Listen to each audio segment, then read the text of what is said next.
नमस्कार साथियों। आज हमने 2021 के उत्तराखंड के पीसीएस प्री के कुछ क्वेश्चंस लगाए थे पहले भाग में, आज हम उसी को आगे बढ़ाएंगे। इन क्वेश्चंस को मैं पूरे विस्तृत रूप से इनके जितने भी ऑप्शंस हैं सारे यहाँ पर खोलूंगा, और अगर किसी में कोई लॉजिक लग रहा होगा वो भी आपको सिखाऊंगा कि कैसे कर सकते हैं। और इन क्वेश्चंस को करने पर आपको बहुत ज़्यादा फायदा होगा। यानी आप अगर मैं 10 क्वेश्चन कर रहा हूँ मतलब आपको 50 क्वेश्चन तक की जानकारी यहाँ पर दूंगा। जितनी भी सारी बातें हैं सब विस्तृत रूप से समझाऊंगा। आपका काम क्या है, एक कॉपी और पेन लेकर बैठिए इसे सुनना है अगर तो, क्योंकि बहुत सारी जानकारी ऐसी होगी जो आपने नहीं सुनी होगी पहले, उसको आपको अपने नोट्स में शामिल करना है। और क्वेश्चन की प्रकृति को समझना है कि कैसे क्वेश्चन फॉर्म किए जा रहे हैं। मतलब यहाँ के एग्जाम के हिसाब से तो आप समझ ही सकते हैं। ये पीवाईक्यू की सीरीज खास ही है क्योंकि हम यहाँ अन्य स्टेट्स के भी सारे क्वेश्चन लगाएंगे। और अगर आपको मेहनत अच्छी लगती है और कुछ सीख रहे हैं आप क्वेश्चन को समझना या फिर कोई भी नई जानकारी, तो लाइक अवश्य करें, अपने साथियों तक इसे अवश्य साझा करें। ठीक है, तो चलिए आइए प्रारंभ ही करते हैं हम लोग। देखिए, सबसे पहले एक क्वेश्चन दिया गया है कि जो कोडरमा है किस खनिज के लिए प्रसिद्ध है। अब यहाँ पे दो चीजें काम की हो जाती है। एक तो कोडरमा है कहाँ एक्चुअल में, अगले एग्जाम में बन सकता है कि है कहाँ, और खनिज कौन सा है वो तो जरूरी है। तो कोडरमा है आपका झारखंड में। लिखिए, कोडरमा कहाँ है, झारखंड में है। और खनिज क्या है यहाँ, ये है अभ्रक के लिए प्रसिद्ध है। अब दो बातें मिल गई, कोडरमा कहाँ है, झारखंड में है, और ये किस खनिज के लिए प्रमुख है, अभ्रक के लिए। अब यहीं पर से मैं झारखंड की आपको एक और खान बताता हूँ। एक है गुआ माइंस, कहते हैं गुआ माइंस, यह है कोयले के लिए। और एक और है जादूगोड़ा की खान, जादूगोड़ा की खान वह है यूरेनियम के लिए। तो तीन चीजें सीखी झारखंड में। तीन चीजें क्या क्या खाई, लौह अयस्क और कोयले के तो हम कभी विस्तृत से समझेंगे क्योंकि अधिकतर वही मिलता है वहां, लेकिन ये लो प्रोफाइल वाली हैं तो इसीलिए बन सकती है। झारखंड में कोडरमा अभ्रक के लिए, गुआ माइंस किस चीज के लिए, कोयले के लिए, और जो जादूगोड़ा की खाने हैं वो किस लिए, यूरेनियम के लिए। समझ आ जाएगा तीन। चलिए अब अगला प्रश्न देखते हैं। भारत का पिट्सबर्ग कितना रिपीटेड क्वेश्चन है और आप समझिए इसको। भारत का पिट्सबर्ग, अब ये जमशेदपुर कहते हैं तो समझ में आ रहा है, लेकिन पिट्सबर्ग का मतलब क्या है, क्यों कहते हैं भाई इसे हम भारत का जमशेद पिट्सबर्ग। जो पिट्सबर्ग एक्चुअली स्थान कहाँ है, ये है यूएसए में। यहाँ आयरन और स्टील इंडस्ट्री बहुत ही ज़्यादा डेवलप है, आयरन एंड स्टील इंडस्ट्री बहुत ज़्यादा डेवलप है। इसलिए जो भारत में जो जमशेदपुर है, कहाँ है जमशेदपुर, झारखंड में, वहाँ भी आयरन एंड और steel, iron and steel industry है ना जो, वो बहुत ज़्यादा विकसित है। इसलिए हम जो जमशेदपुर है भारत का, उसे भारत का पिट्सबर्ग कहते हैं। पिट्सबर्ग कहाँ, यूएसए में आयरन के लिए फेमस है। जमशेदपुर कहाँ, झारखंड में आयरन के लिए फेमस है। अब कभी पूछ सकता है जमशेदपुर किस नदी के किनारे है, तो लिख लीजिए स्वर्णरेखा नदी के किनारे। मिली जानकारी नहीं, भारत का पिट्सबर्ग जमशेदपुर को आयरन और स्टील इंडस्ट्री के लिए फेमस है, झारखंड में है और स्वर्णरेखा नदी के किनारे स्थित है। ठीक है, चलिए अब हम देखते हैं माता टीला बांध। यहाँ से सीख क्या रहे हम कि ये खनिज वाला चैप्टर भी महत्वपूर्ण है। ये देखो, खनिज से दो क्वेश्चन बन गए। ये बात पूछ रहा है तो नदियों वाला चैप्टर भी महत्वपूर्ण है। ये सब आपको पता चल जाएगा क्या क्या क्या पढ़ना पड़ता है। भाई नदी नहीं पढ़ी है, बांध नहीं पढ़े हैं तो पढ़िए, खनिज वाला चैप्टर नहीं किया है तो करिए, आ रहे हैं ना क्वेश्चन, इसलिए चलिए। तो माता टीला बांध किस नदी पर बना है। अब देखिए, हम जितने नदियों के जो भी क्वेश्चन है यहाँ पर बनाते हैं, तो माता टीला बांध बना है बेतवा नदी पर। ये रिपीटेड क्वेश्चन है, लिख लीजिए। बेतवा नदी पर 3 बांध हम पढ़ेंगे, नोट डाउन करिए। बेतवा नदी 3 बांध, क्या क्या, एक तो माता टीला बांध हो गया, एक हो गया राजघाट बांध, और एक हो गया रानी झांसी बांध।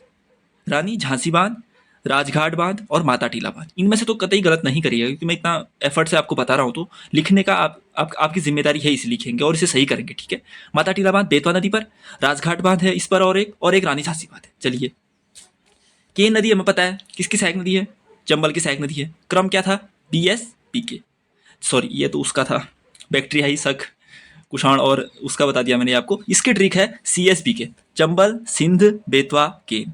इसकी ट्रिक ये है, यानी ये अगर यमुना नदी जा रही है ना, यमुना की सहायक है, तो ये इसमें जो पश्चिम से पूर्व की ओर का क्रम है, चंबल, फिर ये देखिए, ये अगर यमुना नदी जा रही है तो इसमें सबसे पहले चंबल, फिर सिंध, फिर बेतवा, फिर केन। चंबल सिंध बेतवा केन, ये ट्रिक। केन बेतवा नहीं, बेतवा फिर केन। तो ये सब आ कहाँ से रही हैं, मध्य प्रदेश में जो विंध्य श्रृंखला पढ़ते हैं हम ऊपर में, वहां से आ रही हैं सारी नदियां। क्रम क्या है, चंबल सिंध बेतवा केन। बार बार बोलिए, चंबल सिंध बेतवा केन, चंबल सिंध बेतवा केन, चंबल सिंध बेतवा केन, कभी भूलेंगे ही नहीं, मतलब इतनी बार बोल लीजिए। ट्रिक है CSBK। ठीक है, चलिए अब हमने बेतवा पर कुछ बात भी पढ़े। चलिए अब यहाँ पर जो चंबल नदी है, इसकी भी कई सहायक नदियां होती हैं, चंबल की भी सहायक नदियां होती हैं। एक आपने बनास नाम सुना हो, अब हम चंबल की सहायक नदियां पढ़ रहे हैं। जितनी जानकारी दे सकता हूँ दे देता हूँ आपको, आपके लिए भी ये बेनिफिशियल ही है। ठीक है, चंबल पढ़ी जो उसकी सहायक नदी है, एक तो बनास, बनास है, और ये राजस्थान वाली हैं, ये तो राजस्थान से मिल रही है। बाकी सब जो यहाँ से चंबल में मिल रही हैं ये सब एमपी से मिल रही हैं। एक हम पढ़ते हैं पार्वती, पार्वती पढ़ते हैं ना, पार्वती। एक पढ़ते हैं काली सिंध, एक पढ़ते हैं कूनो, कूनो पढ़ते हैं, काली सिंध पढ़ते हैं, पार्वती पढ़ते हैं, और शिप्रा सबसे महत्वपूर्ण। कौन सा शहर है इसके किनारे? उज्जैन। शिप्रा आप लिखिएगा, ठीक है, अपने नोट्स पर। सबसे पहले मैंने क्या बनाया? यमुना बनाई है, इसमें चंबल, फिर सिंध, फिर बेतवा, फिर केन बनाई। फिर मैंने इस चंबल की भी सहायक नदियाँ बताई आपको, बनास बताई यहाँ से, फिर यहाँ से शिप्रा बताई, फिर बताई मैंने आपको काली सिंध, फिर बताई पार्वती, फिर बताई कूनो। कितनी सारी जानकारी मिल गई आपको, पूरा नदी तंत्र तैयार हो गया आपका यहाँ से। ठीक है, चलिए बनाना। अब देखिए, चलो बेतवा पे तो हमने 3 बात पढ़े, माता टीला बांध, राजघाट बांध और रानी झांसी बांध। ठीक है, फिर सोन किसकी सहायक नदी है? बता पाएगा कोई? किसकी है? गंगा की सहायक नदी है। कहाँ से आती है? अमरकंटक से आती है, गंगा की सहायक नदी है। सोन की भी सहायक नदियाँ हैं, जैसे रिहंद हो गई, जोहिला हो गई, उत्तरी कोइल हो गई। ठीक है, चलिए। और नर्मदा कहाँ से आती है? नर्मदा भी कहाँ से आती है? कैमूर, जो अमरकंटक है वहीं से आती है, और कैमूर श्रृंखला से। फिर ये आती है उसके बीच से, सतपुड़ा और विंध्यन के बीच से गुजर के आती है, और इस पर है सरदार सरोवर बांध। क्या है? सरदार सरोवर बांध। मुझे लगता है बहुत सारी जानकारी मैंने यहाँ पर आपको दे ही दी है। चलिए ठीक है, अब ये करंट का है, इसको छोड़ते हैं। अब देखते हैं ये 2011 में सबसे अधिक लिंगानुपात कहाँ है। अब ये लिंग बजट जो ये सेंसस है ना, ये बहुत जरूरी है। ठीक है, इससे बहुत सारे क्वेश्चन बनते हैं। कभी लिंगानुपात से पूछता है, और कभी जनसंख्या वृद्धि से पूछता है, कभी साक्षरता से पूछता है। तो लिंगानुपात आज याद करते हैं। सबसे ज़्यादा है केरल में, सबको पता है, लेकिन इससे वो कभी पूछता ही नहीं है। इसके बाद है पुडुचेरी में, लिखिए ये क्रम। फिर है तमिलनाडु में, फिर है आंध्र प्रदेश में। आंध्र प्रदेश 4 याद कर पाएंगे, केरल, पुडुचेरी, तमिलनाडु और आंध्र प्रदेश। कभी वो पूछती है आपको कि किस केंद्र शासित प्रदेश में सबसे ज़्यादा, तो पुडुचेरी हो गया। किस राज्य में सबसे ज़्यादा? केरल में। केरल, फिर पुडुचेरी, फिर तमिलनाडु, फिर आंध्र प्रदेश। सबसे कम कहाँ है? हरियाणा में है, सबको पता है, हरियाणा में सबसे कम है। तो याद रहेगा, सबसे ज़्यादा लिंगानुपात केरल, फिर पुडुचेरी, फिर तमिलनाडु, फिर आंध्र प्रदेश। ठीक है, चलिए। अब देखिए फिर से कितना अच्छा क्वेश्चन आ गया, इतनी सारी जानकारी। चलिए, लक्काद्वीप द्वीप समूह, लक्काद्वीप क्या है? फिर ये लक्षद्वीप कह रहे हैं। तो जो लक्षद्वीप द्वीप समूह है, इसमें 4 द्वीप दिए हैं, कौन इसमें शामिल नहीं है लक्षद्वीप पे? तो एक है हमारे अंडमान निकोबार द्वीप समूह, जो कहाँ है? बंगाल की खाड़ी में है, अंडमान एंड निकोबार। और एक है लक्षद्वीप, जो अरब सागर में है। ठीक है, कुछ जानकारी देता हूँ। जो अंडमान और निकोबार द्वीप समूह है, ये किस उच्च न्यायालय के अंतर्गत आता है? तो ये कोलकाता उच्च न्यायालय के अंतर्गत आता है। और जो ये लक्षद्वीप आइलैंड है, ये किसके अंतर्गत आता है? ये कोच्चि, कोच्चि के अंतर्गत आता है। कोच्चि केरल में है, जो उसके हाईकोर्ट के अंतर्गत आता है। इनका अपना हाईकोर्ट नहीं है। ठीक है, ये मैंने एडिशनल इन्फॉर्मेशन दी, कभी बन सकता है क्वेश्चन। अब देखते हैं कुछ लक्षद्वीप के आइलैंड्स देखते हैं, सबसे महत्वपूर्ण। देखिए लक्षद्वीप के आइलैंड लिखिए, एक है कालपेनी, कल्पेनी, एक होती है कदमत। लक्षद्वीप के आइलैंड दिखा रहा हूँ, महत्वपूर्ण है, ये बनेंगे कभी। कल्पेनी, कदमत। एक हो गया अगाथी, ये लिखा है अगाथी। कावरत्ती तो आपको पता ही है, कैपिटल ही है इस, कावरत्ती, अगाथी, कदमत, कल्पेनी, बंगाराम। कभी नाम सुनोगे ना, लगेगा हमारे गांव का आदमी है, बट नहीं, ये लक्षद्वीप के एक द्वीप है। ठीक है, क्या क्या याद किया? कल्पेनी, कदमत, अगत्ती, कावरत्ती और बंगाराम। ये 5 कहाँ के हैं? ये है लक्षद्वीप के। और तिलंचोंग कहाँ का है? ये है अंडमान एंड निकोबार का। तो अगाथी, कावरत्ती, कल्पेनी और कदमत और बंगाराम, ये सब कहाँ के? लक्षद्वीप के। पर तिलंचोंग है आपका अंडमान एंड निकोबार का। लिख लिया ना?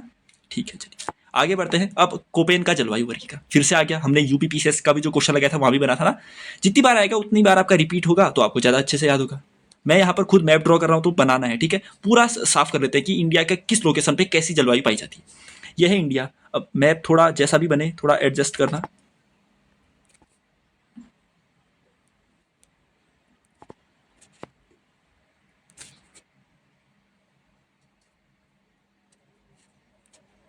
यह है इंडिया, हमें पता है इंडिया का मैप है। चलिए अब मैं आपको यहाँ पर वर्गीकृत करके दिखाता हूँ।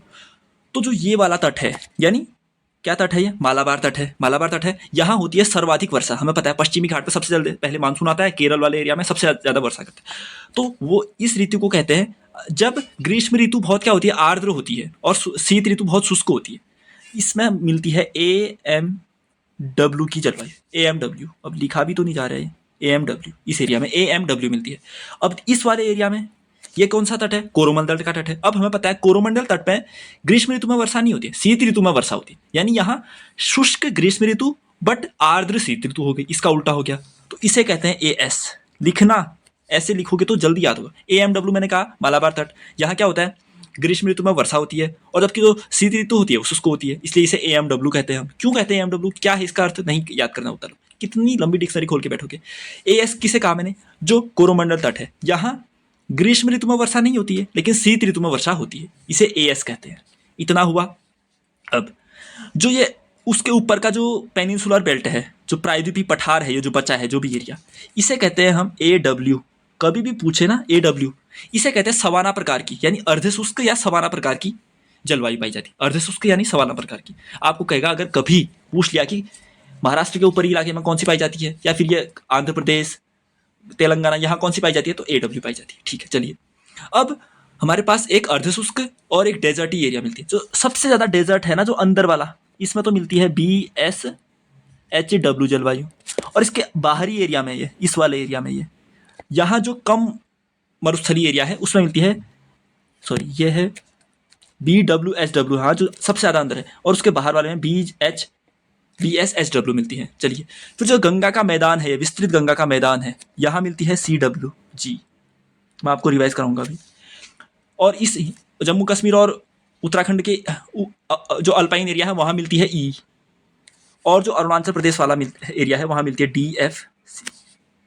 बहुत हो गया, घिचपिच हो गया। चलिए फिर से करते हैं हम एक बार पेनिनसुलर का करते हैं। यह है पेनिनसुलर इंडिया, यह है मालाबार तट, यह है कोरोमंडल तट। यहाँ मिलेगी हमारी AMW, यहाँ मिलेगी हमारी AS। इसमें कोई समस्या नहीं ना। अब हम करते हैं ऊपर का। देखिए अब जो ये वाला एरिया है यहाँ मिलेगी हमारी AW, यहाँ क्या थी AMW, ये थी AS। 3 क्लियर। उसके बाद हम देखते हैं पेनिनसुलर इंडिया का बनाते हैं हम। अब नॉर्दर्न इंडिया का बनाते हैं। ये हो गया। चलिए देखिए, तो जो ये राजस्थान का सबसे कोर एरिया, जहाँ सबसे ज़्यादा मरुस्थल है, वो है BWHW। उसके बाहर का जो है, जो थोड़ा कम है मरुस्थल वाला, उसे कहते हैं BSHW। अब ये गंगा का मैदान है, जो ये गंगा का मैदान है ना, ये यहाँ मिलती है हमारी CWG। ये एरिया हो गया हमारा जो अल्पाइन एरिया हो गया जम्मू कश्मीर वाला, इसे कहते हैं E। और ये अरुणाचल प्रदेश वाला एरिया हो गया हमारा DFC, टुंड्रा जलवायु। अब तो क्लियर हो गया होगा। चलिए अब देखिए फिर भारत के विशाल मैदान की जो जलवायु है उसके लिए क्या प्रयुक्त किया गया। अब भारत के विशाल मैदान, गंगा का मैदान मैंने आपको बताया ना, ये CWG है, ये सवाना आंध्र प्रदेश वाला एरिया, ये कोरोमंडल वाला एरिया, ये मालाबार वाला एरिया। अब रिवाइज हो गया होगा। ठीक है, चलिए अब हम आगे देखते हैं। चलिए पंचायतों के बारे में आ गया, पंचायत भी रिवाइज कर देता हूँ सारे आर्टिकल यहाँ पर। ठीक है, यदि किसी पंचायत को भंग किया जाता है, यदि किसी पंचायत को भंग किया जाता है तो उसके चुनाव कितने महीनों के भीतर होने चाहिए? हमें पता है 6 माह के भीतर।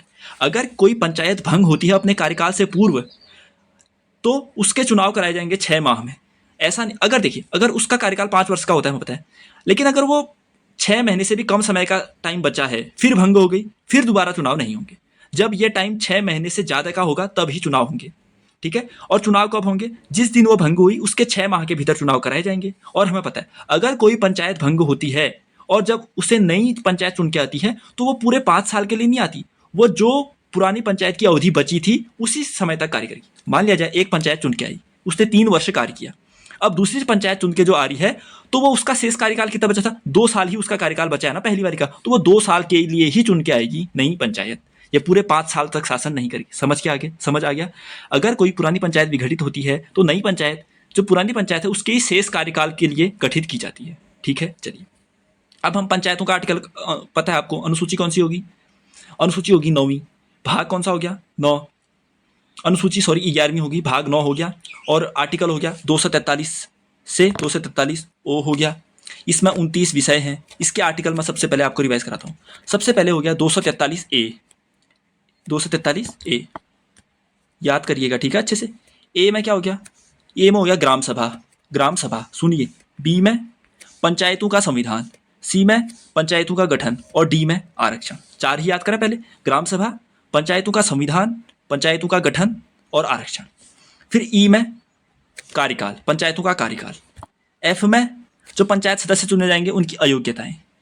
जी में जो विषय है, जो हम 29 विषय कहते हैं ना, वो जी में है। फिर एच में करारोपण यानी टैक्स लगाने की क्षमता। चलिए फिर से करें, ई से करें। ई में क्या कहा मैंने? कार्यकाल। एफ में अयोग्यता। जी में 29 विषय और एच में करारोपण की शक्ति। सारी रिवाइज करें। ग्राम सभा, पंचायतों का संविधान, पंचायतों का गठन, आरक्षण, कार्यकाल, अयोग्यता, विषय और करारोपण की शक्ति। दो और बच्चे महत्वपूर्ण। एक हो गया 243 आई, एक हो गया 243 के। बहुत क्वेश्चन पूछता है इनसे। आय हो गया वित्त आयोग और के हो गया निर्वाचन आयोग। आय क्या हो गया? वित्त आयोग। के हो गया निर्वाचन आयोग। अब कोई दिक्कत है? नहीं है। पंचायतें भी हमने कर लिया जितना इससे आ सकती थी। ठीक है, चलिए अब फिर से अनुसूचियां आ गई हैं। अनुसूचियां, दल बदल विरोधी 10वीं सबको पता है। 8वीं क्या? 10वीं सबको पता है ना, दल बदल विरोधी 52वां संविधान संशोधन अधिनियम 1985 से। 8वीं अनुसूची भाषाएं से। छठी अनुसूची आप सभी को पता ही है। छठी अनुसूची में जो अनुसूचित जनजाति क्षेत्र हैं यानी असम, त्रिपुरा, मेघालय और मिजोरम, ATMM, असम, मेघालय, त्रिपुरा और मिजोरम। चौथी अनुसूची में राज्यसभा में जो राज्यों का प्रतिनिधित्व है वो है। ठीक है, चलिए अब आई लोक लेखा समिति यानी पब्लिक अकाउंट कमिटी। इसके लोकसभा में इसके कितने सदस्य होते हैं? पहली बात, इसमें 22 सदस्य होते हैं। लोकसभा से कितने होते हैं? 15। इसका कंपोजिशन होता है 15 और 7 का। एक होती है लोक लेखा समिति और एक होती है प्राक्कलन समिति और एक होती है हमारी सार्वजनिक उद्यमों से संबंधित जो समिति होती है। ठीक है, तो लोक लेखा समिति होती है जो, उसमें होते हैं 15 सदस्य। ठीक है, लोकसभा से 15 और 7 कहाँ से? राज्यसभा से होंगे। और इसका कार्यकाल 1 वर्ष का होता है और इसमें कोई भी मंत्री सदस्य नहीं बन सकता। और ये कैग की जो रिपोर्ट होती है ना, कैग इसकी सहायता करता है, मतलब। ठीक है, तो कैग किसकी सहायता करता है? लोक लेखा समिति की करता है। इसमें लोकसभा के 15 सदस्य होते हैं। चलिए अब देखिए, कांग्रेस द्वारा भारत की पूर्ण स्वतंत्रता की घोषणा कब? सबको पता है, लाहौर अधिवेशन जो हुआ था 1929 का, जो लाहौर अधिवेशन हुआ था, जिसकी अध्यक्षता किसने की थी? जवाहरलाल नेहरू जी ने। पंडित जवाहरलाल नेहरू जी ने अध्यक्षता की थी इसकी। इसमें स्वतंत्रता का लक्ष्य घोषित किया गया था। और कब मनाया फिर ये? 26 जनवरी 1930 को रावी नदी के तट पर, 26 जनवरी 1930 को रावी नदी के तट पर पहला स्वतंत्रता दिवस मनाया गया था, झंडा फहराया गया था। ठीक है, चलिए अब देखते हैं हम। चलिए यहाँ से भी मैं आपको 3-4 क्वेश्चन कराता हूँ। चलिए, राष्ट्रगान है जो, उसके जो जनगण मन है उसका हिंदी प्रारूप कब अपनाया गया? संविधान सभा द्वारा। अब यहाँ पर कुछ डेट आपको याद रखनी है, कुछ डेट से याद रखनी है। देखिए, सबसे पहले है मई, दिखना मेरे साथ, क्या कभी भी कोई ना कोई क्वेश्चन दिखेगा आपको। मई 1949, इस दिन भारत ने जो राष्ट्रमंडल देश, कॉमनवेल्थ कंट्रीज कहते हैं ना, उसकी सदस्यता अपनाई थी। क्या कहा? मई 1949 में भारत ने राष्ट्रमंडल की सदस्यता अपनाई थी। फिर आता है 22 जुलाई 1947, 22 जुलाई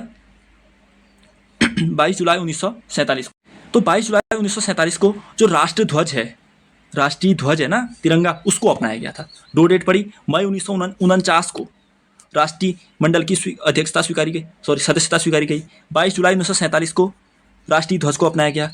अब है 24 जनवरी, अब तीसरी डेट है 24 जनवरी 1950। क्या कहा? 24 जनवरी 1950। इस दिन 3 चीज़ें हुई। एक तो हमारा राष्ट्रगान अपनाया गया, राष्ट्रगीत अपनाया गया, और जो राजेंद्र प्रसाद थे जो भारत के प्रथम राष्ट्रपति बने, इसी दिन बने। तो 24 जनवरी 1950 की डेट बहुत खास है। राष्ट्रगान अपनाया गया, राष्ट्रगीत अपनाया गया और राजेंद्र प्रसाद जी इस दिन भारत के प्रथम राष्ट्रपति बने। और 22 जुलाई 1947 को राष्ट्रीय ध्वज को अपनाया गया। मई 1949 में राष्ट्रमंडल की अध्यक्षता स्वीकारी गई। तो इसका आंसर क्या होगा? 24 जनवरी 1950। जो मानवाधिकार आयोग है उसके प्रथम अध्यक्ष कौन थे फिर? NHRC, मैंने बताया था आपको, ये कब? 1993 में बनी थी। इसी में, और अल्पसंख्यक वाला भी 1993 में था। पिछड़ा वर्ग आयोग का एक्ट भी 1993 में आया था, बट महिला वाला 1992 में आया था। बट बाद में जो ये पिछड़ा वर्ग आयोग है इसे तो संवैधानिक दर्जा दे दिया गया है, बाकी ये सब नॉन कॉन्स्टिट्यूशनल ही है। ठीक है, तो इसके प्रथम थे रंगनाथ मिश्रा। अभी कौन से हैं बता पाओगे? चलिए, आपसे ये क्वेश्चन है, भारत के वर्तमान में भारतीय मानवाधिकार आयोग है उसके अध्यक्ष कौन है? ठीक है, ये आपको बताना है। चलिए अब देखते हैं हम, जो चीफ ऑफ डिफेंस स्टाफ है, चीफ ऑफ डिफेंस स्टाफ, यह अपनी सेवाएं किसको देता है? Chief of defence staff. अब थोड़ा डिफेंस है, यहाँ पे कन्फ्यूजन आपको होता तो राष्ट्रपति को तो ये राष्ट्रपति ऐसे काम करता ही नहीं, जो भी सलाह देनी है ये सब राष्ट्रपति को कोई मतलब नहीं है, वो केवल साइन करेगा चल देगा। गृह मंत्री से भी आप देखिए, इससे भी रक्षा वाले का मामले होना कम है। अगर मुझे जो कन्फ्यूजन हो रहा था वो भारत के रक्षा मंत्री में हो रहा था या फिर भारत के प्रधानमंत्री में हो रहा था, बट इसका आंसर क्या है, रक्षा मंत्री ही है। ठीक है, चलिए। तो चीफ ऑफ डिफेंस स्टाफ किसे देगा अपनी सलाह है, भारत के रक्षा मंत्री को। आईएलओ की स्थापना कब, अंतर्राष्ट्रीय श्रम संगठन 1919 में हुई थी। हेडक्वार्टर कहाँ, जेनेवा। अब केवल जेनेवा याद करने से काम नहीं चलेगा, कहाँ है जेनेवा वो भी याद करना होगा, कहाँ है, स्विट्जरलैंड में। तो आईएलओ की स्थापना 1919 में जेनेवा में, स्विट्जरलैंड में इसकी स्थापना की गई थी। ठीक है, वॉर्सो संधि की बात हुई थी इसकी स्थापना। चलिए अब देखिए, संपत्ति का अधिकार निम्न में से किस श्रेणी में शामिल किया जाता है। अब सबको पता है जब संविधान लागू हुआ था तब जो एफ है, आर्टिकल 19(1)(f है, उसमें संपत्ति का अधिकार एक मूल अधिकार था। बट जब 44वां संविधान संशोधन लागू हुआ, कब, 1978 में, इसे क्या कर दिया गया, एक मौलिक अधिकार से हटाकर एक कानूनी अधिकार बना दिया, लीगल राइट इसे बना दिया गया था। ठीक है, चलिए। तो संपत्ति का अधिकार अब क्या है, मूल अधिकार नहीं है, ये क्या है, अब एक कानूनी अधिकार है। समझ में आ जाएगा। चलिए, अब ये भी एक अच्छा क्वेश्चन है, मैं सब चीज़ें इससे कराता हूँ। निम्न में से कौन क्षेत्रीय परिषद की अध्यक्षता करता है। अब देखिए, दो होती, एक तो अंतर्राज्यीय परिषद होती है, आर्टिकल 263 वाली। आर्टिकल 263 में एक अंतर्राज्यीय परिषद है, उसकी अध्यक्षता पीएम करते हैं, वो यहाँ मत लाना। अंतर्राज्यीय परिषद तो राज्यों के बीच में की बात हो रही है। क्षेत्रीय परिषद है, विभिन्न राज्यों के एक समूह बना दिए, नॉर्थ ईस्ट के राज्यों का एक समूह बना दिया, उत्तरी राज्यों का एक, दक्षिणी राज्यों का एक, मध्य के राज्यों का एक, ताकि आपस में थोड़ा कोऑर्डिनेशन बना रहे। तो जो क्षेत्रीय परिषदें होती हैं वो सबसे पहले आई कब, मैं सब विस्तार से समझा रहा हूँ। तो क्षेत्रीय परिषदें आई जो 7th कॉन्स्टिट्यूशनल अमेंडमेंट एक्ट हुआ 1956 में। तो क्षेत्रीय परिषदें कभी पूछे तो मूल संविधान में थी, नहीं थी। कब आई, 7वें संविधान संशोधन 1956 से आई। कितनी आई तब 5 क्षेत्रीय परिषदें गठित की गई थी। लेकिन बाद में एक पूर्वोत्तर परिषद भी आई, बाद में एक पूर्वोत्तर क्षेत्रीय परिषद भी गठित की गई 1971 के एक्ट से। तो ध्यान रहे, 1956 में जो 7वां संविधान संशोधन अधिनियम था उससे 5 क्षेत्रीय परिषदें आई। एक छठी क्षेत्रीय परिषद 1971 में पूर्वोत्तर परिषद अधिनियम से आई थी। इन सब की अध्यक्षता करते हैं, यानी जो ये क्षेत्रीय परिषदें हैं इनकी अध्यक्षता करते हैं भारत के गृह मंत्री। ध्यान रहेगा, अंतर्राज्यीय परिषद की पीएम, क्षेत्रीय परिषदों की भारत के गृह मंत्री करेंगे। ठीक है, तो चलिए आज इतना ही करते हैं जीएस के। कितने अच्छे क्वेश्चन हैं, कितना कुछ सीख रहे हैं आप। अगर सीख रहे हैं सच में तो कुछ मुझे भी मनोबलित करें और वीडियो को अधिक लाइक करें और अपना फीडबैक भी दें, कमेंट्स भी करें कि आपको वीडियो कैसी लगी। इसी तरीके से हम फिर आगे को भी ये पीवाईक्यू की सीरीज आगे को जारी रखेंगे। ठीक है, तो चलिए आज के लिए इतना ही रखते हैं, मिलते हैं अगली वीडियो में, तब तक के लिए धन्यवाद, नमस्कार।